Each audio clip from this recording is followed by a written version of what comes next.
13. James the Righteous.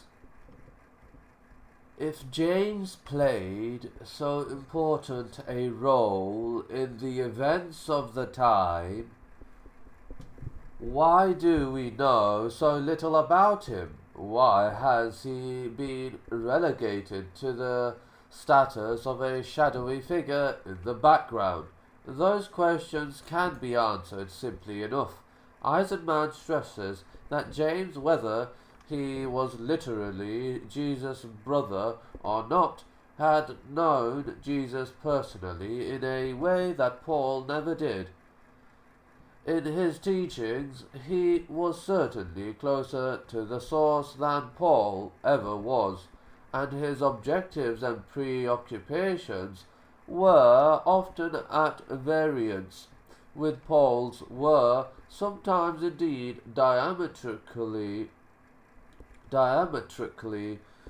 opposed. For Paul, then James would have been a constant irritant with the triumph of Pauline Christianity.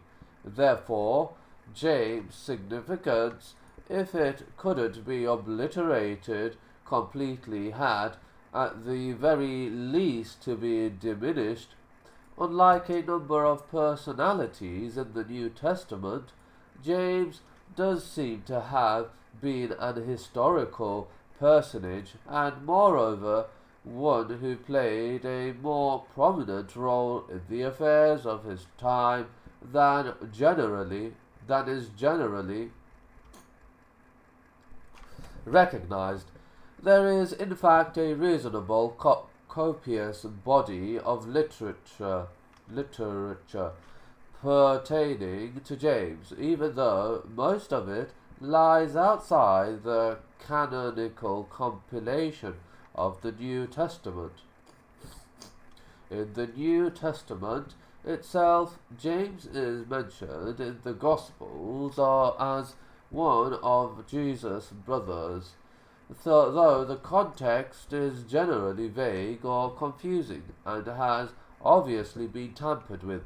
In Acts, as we have discussed, he assumes rather more prominence, though it is not until the second part of Acts that he emerges in any kind of perspective.